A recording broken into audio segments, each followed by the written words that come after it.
according to estimates from the North American Montessori Teachers Association, there are about 4,500 Montessori schools in the United States and 20,000 worldwide. At least from the U.S., we can compare that to estimates I've seen of Catholic schools that compose about 6,000 schools in the U.S. So it's pretty clear that in the U.S. and potentially worldwide, Montessori education provides a quite viable alternative to a more traditional teacher-centered approach that we would see in most K-12 schools.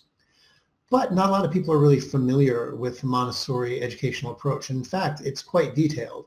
So there's a lot to be familiar with. It's a very well-developed system. For instance, every semester when I teach future teachers about different alternative approaches of education, Montessori always comes up and students always have questions about it. And as often as not, there's a student in the class who's been through a Montessori education and can at least answer some of the questions about it. Well, on this episode of School, we're going to go into what Montessori education is, what is the Montessori approach, who was Maria Montessori, what did she invent with this approach, and why did she create this approach, and why is it a viable alternative to the more traditional approaches we see for K-12 schooling. Well, today we're going to have on Marsha Familaro Enright to talk to us. She's an educational entrepreneur, writer, and a speaker. She's going to talk to us about Montessori, why she believes in this particular method, and what this method can offer as an alternative to traditional approaches. So let me introduce Marsha real quick, and then we'll get to the interview. Marsha Familaro Enright is an international education entrepreneur, writer, and speaker. She has a bachelor's degree in biology and a master's in psychology. In 1990, she founded the Council Oak Montessori School, which was later named a top private elementary school by Chicago Magazine. More recently, she's founded the Great Connections Seminars, a Montessori-based higher education program of seminars that exposes higher ed students to big ideas. She's also written numerous articles for various outlets on topics ranging from literature to neuropsychology to philosophy and education. Well, I hope you enjoy this episode and get some good knowledge, or at least some starting knowledge about Montessori education and why it differs from traditional approaches out of this episode. Enjoy the interview. All right, we are joined today by Marsha Enright, and we're going to talk about all things Montessori education. And I'm really excited about this one because, like I said in the intro, I always have students who are very curious about Montessori education and why it's so popular and things like that. And I don't really know that much myself about Montessori education. So, Marsha, thank you for being with us. You're welcome. Great. I'm happy. So I figure the best place to start is with a Montessori, a quote from Maria Montessori that I think may sum up the Montessori approach pretty well, and maybe we can talk about it. So the quote is this: "Education is a natural process carried out by the child and is not acquired by listening to words, but by experiences in the environment." So it seems like this kind of is a really good place to start talking about Montessori and her approach. So who is Maria Montessori? What is her approach, and what does that quote say about what Montessori education is? Sure. Well, Maria Montessori was a very interesting woman. She was the first woman doctor in Italy, born in 1870, and had quite a time becoming a doctor. And then she worked in what was called an orthophrenic clinic in Rome, which was for autistic and retarded and psychiatric patients. And there she had these children who were in just horrible conditions, and she noticed that these retarded children would when they were given their food, would spend a lot of time playing with the food, touching it and tasting it and moving it around before they ate it. And she had a realization that they were so starved for sensory stimulation that they would take it out on their food because of their institutional conditions. So she started a school for them. She studied what people from the past 200 years had been doing. And so Marie started developing those. And the long and the short of it was, after working with them for a year, they were able to pass the exam. These were retarded children. They were able to pass the exam for normal children. And everybody was saying how wonderful that was, that she'd helped them and all this. And she was thinking, oh my gosh, what are the normal children learning if the retarded children can pass their exam? So then it happened that there was a apartment complex in Rome in a very poor workers neighborhood called San Lorenzo. They bought it and they put in it married couples with children who were working in the factories, and they made it an inexpensive place for them to live. But they had a problem, which was that the children were left home all day and they were running around vandalizing the building. So they heard about Maria Montessori and her success, and they hired her to open a school in the building. And that was her first experiment in education with normal children. And the results, what she did was she put them in this room. She didn't use a person who was educated as a teacher. It was just a very nice woman. And she put there were a lot of wealthy women involved in helping this situation. They had brought a lot of toys, but then Maria also had brought her materials that she'd used with retarded children. And so what she found was that the children were much more interested in working with her materials than they were with the toys. And so eventually they took the toys out. So she set things up so that the children could be as self-directed and working on materials that they wanted as possible. She developed an entire system. It's developmentally oriented so that the materials are created to teach you concepts at every level, but in a way that's appropriate for your developmental level. So for example, a 3 to 6 year old is very, very sensory motor. And so all the concepts that you're teaching them is through materials, including mathematics. The 6 to 9 year old is reaching a higher level of abstraction. They're starting to think about philosophical issues. The materials are a little bit more abstract. 9 to 12 year olds, you can give them even more abstract materials. You can give them more tasks. And at every place possible, the child is working on their work in the way that they want to. One follow-up that I have then is that it sounds like there's a fair amount of freedom, at least when compared to the more traditional type of education where the teacher has the role of kind of lecturing and instilling knowledge into the students. So let's think about like what the role of the teacher and what the role of the student is in Montessori approach and how it's different from the traditional K-12 approach. Oh yeah, the role of the teacher is very different than in the traditional approach. The teacher is considered a guide, not the person telling you what to learn or what to work on. The classroom is set up in a way so that all the materials are arranged in the order of difficulty and in their subject matter on shelves around the room. And the child knows where he or she is on that shelf in terms of their mastering a particular material. And what the teacher does in the mornings, there's usually a 3-hour work period in the morning where the children are concentrating really hard and they're doing their individual work. Now this means that they can work by themselves, and there's many different places in the classroom. There's very few desks. There's tables, there's maybe 1 or 2 desks, there's the floor. They have mats for putting material on the floor. The student can go wherever he or she is comfortable to work. And the student goes to the shelf and gets the material they're going to work on, brings it to their place that they have designated, and works on it as long as they want. And when they're done, they have to put it back on the shelf for the next person. And what's interesting is that you would think, oh, the other children get all impatient about waiting for the materials, but what happens is they become very patient. They become what she calls self-disciplined, because they know when they get the material, they can have it as long as they want. And the child can work by themselves if they want, or they can invite other people to work with them. And very often you have that, but it's not forced. It's not a force. So because there's a more gracious aspect to it, they actually love to work with each other and they love to share. Go ahead. It sounds like the teacher is also in some ways a very indirect planner.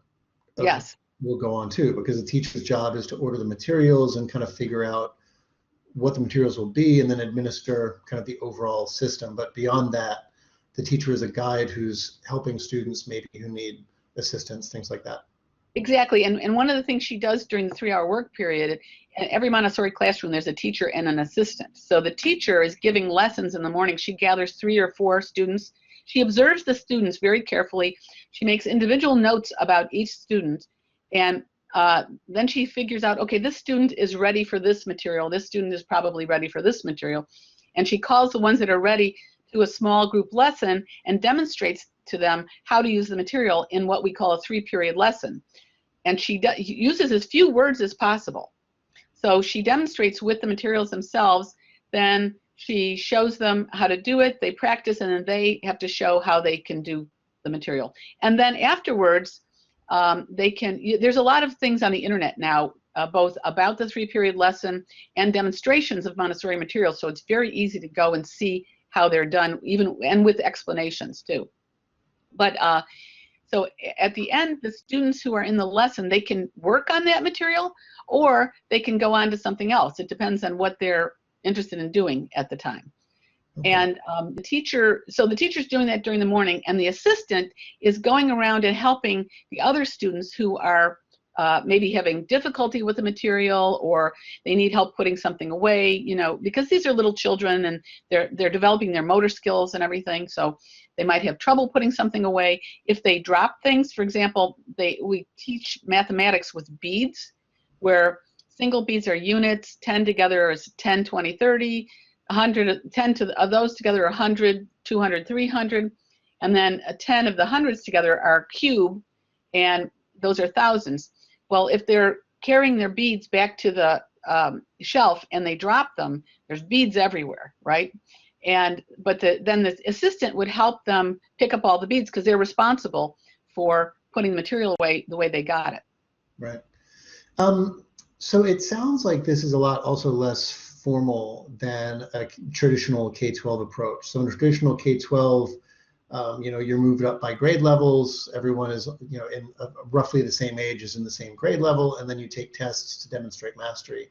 So it sounds like there's not much of that within the Montessori system. So the two questions I would have is, number one, is there any such thing as like age grading in terms of people of the same age roughly being on the same level, so to speak? And number two, how does a student demonstrate mastery? Is it a less formal approach, or is it more formal like a traditional K-12 school? To the last question, it's much less formal. What the child does is after they have worked on the material as long as they would like, I mean, this might be over months, it might be over weeks, it might be over one day, then what you have them do is you have them demonstrate to the teacher that they've mastered the material. And then we call that testing out of the material. Okay. As far as, I wanted to mention that, going along with your commentary about the teacher as structuring the environment, she does a very careful job of structuring even the physical environment. So for example, not only is the material on the shelves in the level, but she also figures out how to lay out the classroom so that, for example, the children can't easily run through it. So she doesn't, because she wants to, as little as possible, be telling them what to do. She wants it to be what we call self-correcting, and the materials are as much as possible created like that. So for example, 3 to 6-year-olds will work with a long piece of wood that has cylinders in it in different holes, and they're different sizes, and they have to take them out and they have to put them back in. Well, if they put them back in and they put one in the wrong hole, they realize that they've got it in the wrong hole because the last one won't go in. So they don't have to have, so it's a way of really encouraging them to being self-directed. Right. And going back to your quote, I think what she's talking about is, if you look at a 2-year-old child, you can barely stop a 2-year-old child from learning and exploring their environment. I mean, you really have to beat that child to stop them from doing it. But what happens by the time the child gets to be 8 years old in a traditional school, and they're bored out of their mind, or they're fooling around, or they're not interested in learning? So what that tells us is there's a problem with the way in which they're being taught in a traditional environment, because it's not that they lose that interest in learning. I mean, you'll see children out in the wild, like if they go exploring with their friends, they're investigating things all the time, right? So I think that's what goes back to her quote. But anyway, back to the issue about the environment. So the teacher sets things up as much as possible so that it's self-correcting. Right. And then what about the age grading system? Oh yeah, I meant to tell you. Yeah, so the Montessori classrooms are all multi-age groups according to the developmental level. So you have 3 to 6-year-olds together, you have 6 to 9-year-olds together, you have 9 to 12-year-olds together. The reason being that this gives a very broad array of materials to work on, so that, a child who's a child who's advanced in one thing, like say they're fantastic readers, they don't have to be doing what everybody else is doing. They can be doing the much more advanced work if they want to, or if they're having difficulty with something, they can stay on the simpler work. So this gives a great range of things, and it also is more socially normal to have multi-age groups, because how many places if you're preparing somebody to be a capable adult, how many places in adult life are you with somebody, all people that are your same age, right? Yeah. And then there's another advantage to it, which is that the older ones become models to the younger ones. So it helps with what we call normalization. And what we mean by that is not making somebody average, but more the Aristotelian sense of what is well functioning. So in the classroom, the children, when they first come in, they have to learn kind of what's appropriate behavior in the classroom and what isn't, And the older children end up being the instructors in that often. They'll say, oh, no, you can't do that with the material. You have to do it this way. And so it's according to the rule that you have to be very respectful with the material, that other people are going to use it, that you have responsibility for putting it back, that kind of thing. And also gives the older children a lot of valorization, because they're these like great heroes to the younger ones in the classroom. So it really is valuable to them too. So.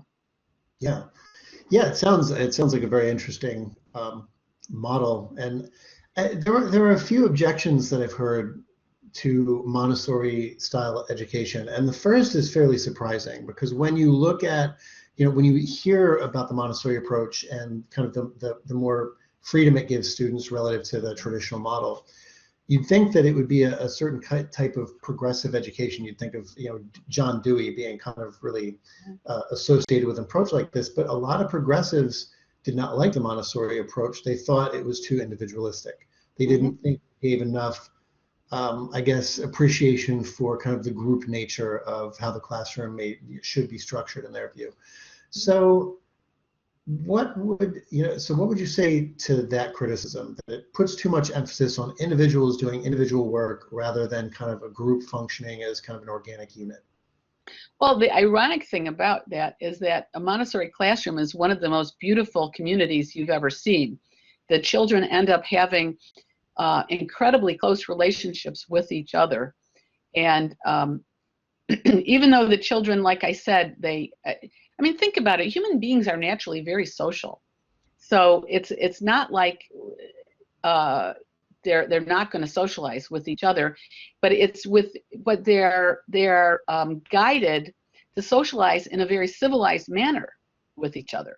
And they have the opportunity and the enjoyment of doing work together, which is very it's very gratifying. It's very building of the person's ego to do successful work. And if you're doing successful work together, then you get a relationship with that person. But on top of that, we have a whole aspect to the curriculum that's called grace and courtesy. There's a lot of direct instruction in the sense of guidance about what's appropriate behavior and how to talk to each other.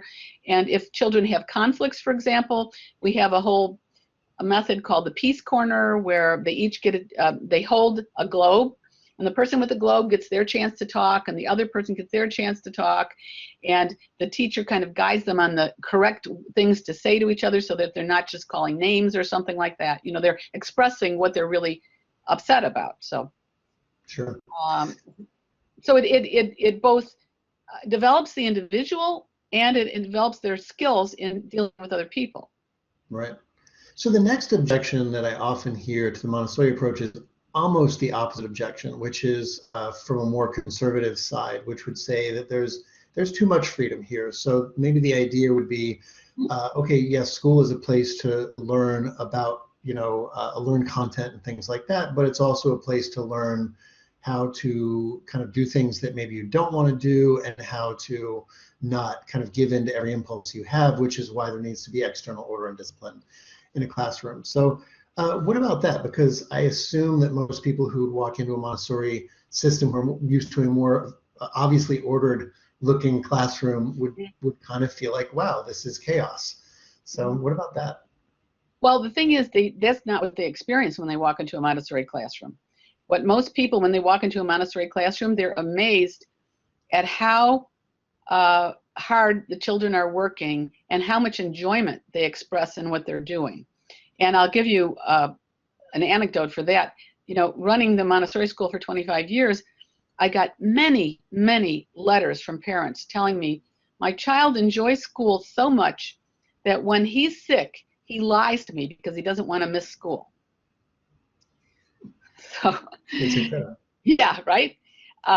Well, you know, it's funny that you bring up these two objections because I hear this constantly. Too much freedom, not enough freedom. They don't understand that the system is set up to have a structured environment that is aimed at developing the child's knowledge content and his skills and his social skills. His emotional, his social, his intellectual, everything is addressed in the way that this environment is set up, the psychological environment and the social environment and the physical environment. And so what happens is that children develop a lot of discipline because out of their own motivation, because they're getting what they need. And they know that if they behave a certain way, they'll get more of it. So that's one way in which the teacher guides them. Like, as long as they're behaving in a certain way, then they can do what they want. They can work on the things that they want. I mean, they can't just play in the classroom. That's not allowed. It's work, or you're eating a snack, or maybe you're resting, or you're reading a book. You know, there's limits of what you can do in the classroom. So. Right. So I guess the last question about general Montessori approach is, if you had to sell someone who's not yet convinced about what the benefits to this are versus another maybe more structured model, or more obviously structured model of education, what would you say? I would say that it develops some of the most highly motivated, self-directed, and well-functioning adults you could meet. Our students, when they go on to high school, the high schools love them because they're so enthusiastic about learning.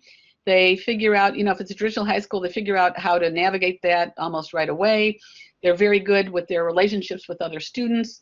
And they go on to many creative endeavors.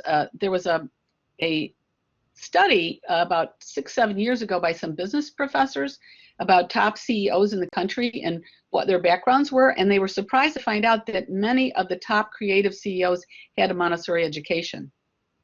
There's a lot of material out there now about why, if people are interested, there's a neuropsychologist named Stephen Hughes that has very good videos about how, see, the thing is, Montessori was such a great scientist by observation. She developed this over 50 years, all the detail of it, that she was able to figure out by direct observation what they're now validating by all these experiments. And so Stephen Hughes talks about how what is done in a Montessori classroom fits exactly with what they're finding are the most optimal things to do for child development. So people might be interested in that.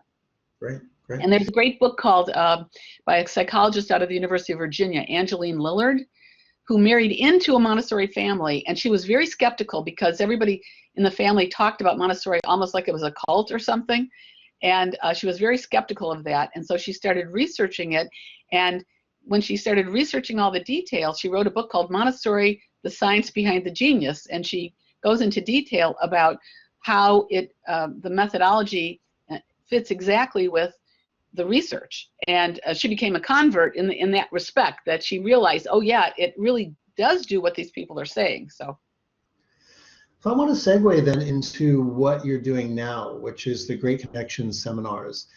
And it sounds to me like there's a lot of Montessori elements to these. So can you explain what you're doing with the Great Connections seminars, what they are, and then we'll connect it back to some of the Montessori principles that obviously you used with the school that you created. So currently the Great Connections Seminar is a week-long and weekend program in which we do readings of very difficult texts across the liberal arts spectrum. We bring in people of highly accomplished professions and have them talk to the students about their background. And we learn about the city, wherever we're at. We learn about the place, how did it develop, why is it the way it is, and we try to go out and explore it. And many of those things are taken from principles of Montessori philosophy of education. except what I've tried to do is bring it up to the young adult level. The last period of development, and this is interesting too, she said the last period of development is between 16 and 24. And what's interesting is they found out more recently that the brain does a lot of growth until about the age of 24. So she was spot on in that respect. But the young adult has certain needs that the younger children don't. So for example, the adolescent period between 12 and 15 is very, very social. It's really difficult to get them to even pay attention to academic things because they're so social at that point. And so in the Montessori system, what you try to do is have as much as possible lots of activities that they would be interested in that they can learn things through. It's almost like they're 2 years old again, in a sense, you know. But by 16, they've developed enough maturity that now they're looking at they've got some mastery about how do you interact with your peers and socially, and now they're thinking about what am I going to do with my life, and so what do they need for that? And this is why I've tried to set up this program based on those ideas, the kinds of things they need. Right. Great. Well, this has been a great discussion. I've learned a lot about Montessori approach and what it is and why it offers such a valuable alternative. So I want to thank you for spending time with us. Thank you for inviting me. I enjoyed it. Great.